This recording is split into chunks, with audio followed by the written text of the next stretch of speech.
Very good morning, students. बेटे today we are going to discuss the Kepler's laws of planetary motion. अब जो Kepler हमारे scientist थे बेटे, उन्होंने हमें बताया था कि जो सन के अराउंड जो प्लैनेट्स रिवॉल्व करते हैं वो कैसे एक एलिप्टिकल पाथ में रिवॉल्व करते हैं. ठीक है, तो हम एक प्लैनेटरी मोशन डिस्कस करेंगे प्लैनेट्स का around the sun. So the very first law is Kepler's first law, जिसको हम लॉ ऑफ ऑर्बिट्स भी बोलते हैं. ठीक है बेटे, उससे पहले हम देखते हैं हमारा ये जो सर्कल है, circle always has a centre, right. इससे आपका बाहर तक की जो लाइन ज्वाइनिंग होती है उसको हम बोलते हैं रेडियस. रेडियस बेटे throughout any point on the circle is always same from the center to any point on the circle, right. इसी केस में बेटा जो हमारे ये होते हैं प्लैनेट्स होते हैं, they revolve around the sun in an elliptical path. ये सर्कुलर पाथ नहीं होता. Okay, they always have an elliptical path. Elliptical path क्या होता है बेटा? ये एक हमारा ऐसी वाली शेप, अगर हम सर्कल को ऐसे बेंड कर दें तो हमारा एक एलिप्स बन जाएगा. ठीक है, अब जो एलिप्स होता है ना बेटा, उसके दो फोकाई होते हैं. सिंगुलर टर्म फोकस होती है, दो अगर पॉइंट्स हम उसको फोकस का प्लूरल वर्जन होती है foci. So these both are foci. ठीक है, तो केपलर का फर्स्ट लॉ कहता है, it states that the orbit of a planet is an ellipse with the sun at one of the foci. मतलब ये जो प्लैनेट्स इसके अराउंड रिवॉल्व कर रहे हैं सन के, वो एक एलिप्टिकल पाथ में फॉलो कर रहे हैं और सन उस टाइम किसी एक फोकाई पे है, किसी एक फोकस पे है. ठीक है, फॉर एग्ज़ाम्पल बेटा मेरा यहाँ पे कोई ऑब्जेक्ट है, अगर मैंने उसका डिस्टेंस यहाँ से यहाँ तक मेजर करना हो दोनों, ठीक है, तो मैं देखूँगी मेरा L1 plus L2 will always be equal to constant. ये सेम वैल्यू आएगी. सिमिलरली अगर मैं यहाँ इस पॉइंट पे देख लेती हूँ मेरा कितना डिस्टेंस कवर अप हो रहा है यहाँ से और यहाँ से, that is L3 and L4. इस केस में बेटा मेरा L3 और L4 भी क्या आएगा? कांस्टेंट आएगा. मतलब जितना इसका रेडियस होगा उतनी ही इसकी आएगी. दे कवर इक्वल लेंथ्स. ठीक है, सिमिलरली अगर मैं ये पॉइंट देख लूँ, यहाँ से मेरा यहाँ तक का डिस्टेंस, यहाँ से मेरा यहाँ तक का distance, it is L5 and L6. So sum of L5 and L6, इन दोनों की लेंथ्स भी क्या आ जाएगी? कांस्टेंट आ जाएगी. मतलब किसी भी एलिप्स के किसी भी पॉइंट पे अगर आप देख लो तो दोनों फोकाई से वो वाले पॉइंट तक का जो डिस्टेंस होगा उसका सम हमेशा हर बार क्या आएगा? इक्वल आएगा. This is your Kepler's first law. Kepler का जो सेकेंड लॉ है,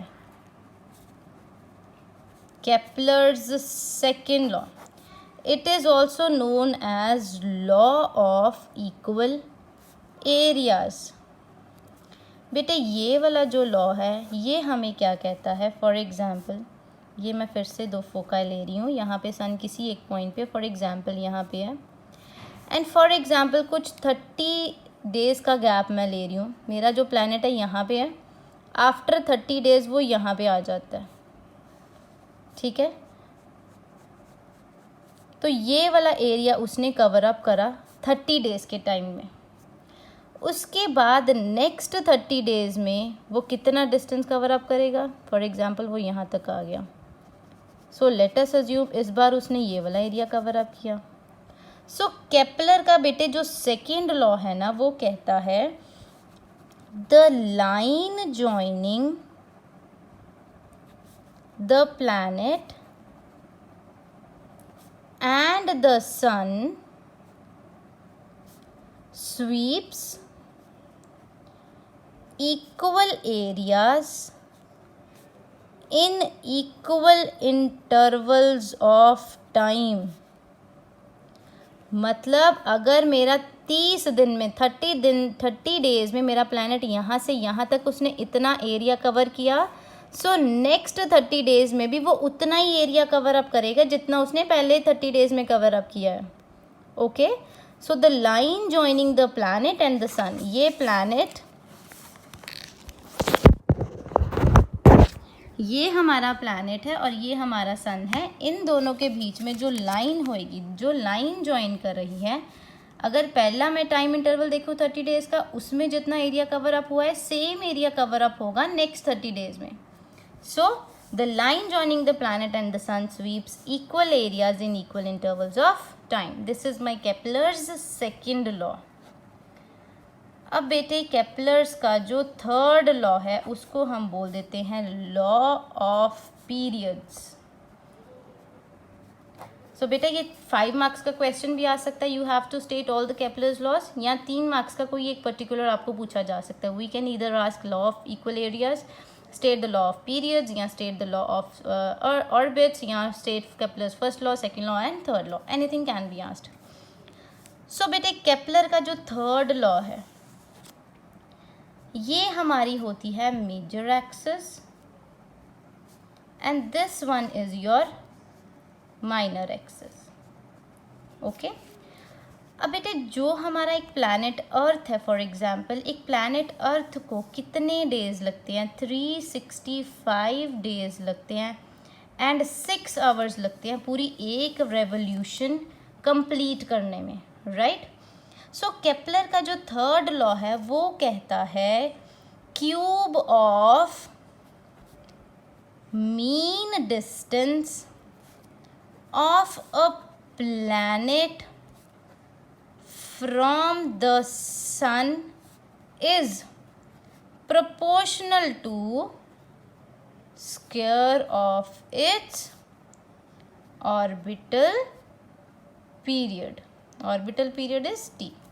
मतलब कि जितना उसका डिस्टेंस है, दैट इज जितना रेडियस है, वो कितना टाइम ले रहा है एक रेवोल्यूशन कंप्लीट होने में, उस टाइम पीरियड का जो स्क्वायर होगा वो डायरेक्टली प्रोपोर्शनल होगा डिस्टेंस के क्यूब के. So this is the third law. मैं रिपीट कर रही हूँ, केपलर्स फर्स्ट लॉ को हम लॉ ऑफ ऑर्बिट्स भी बोलते हैं बेटा. वो स्टेट करता है कि जो प्लैनेट्स हैं वो रिवॉल्व करते हैं around the sun in an elliptical path, और वो एलिप्स के 2 फोकाई होते हैं. सन हमारा किसी एक फोकाई पे होता है, ठीक है.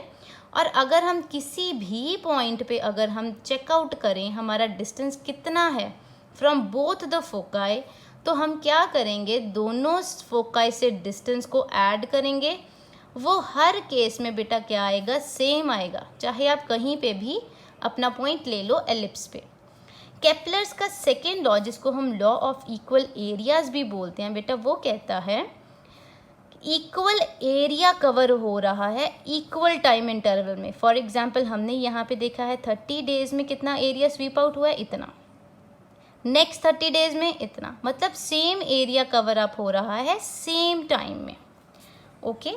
तो केपलर का last law, that is third law, law of periods जिसको बोलते हैं, वो कहता है कि एक रेवोल्यूशन जो 365 डेज एंड 6 आवर्स लेती है, उसका जो एवरेज डिस्टेंस होगा उसका क्यूब डायरेक्टली प्रोपोर्शनल होगा जितना टाइम उसको एक रेवोल्यूशन कंप्लीट करने में लग रहा है.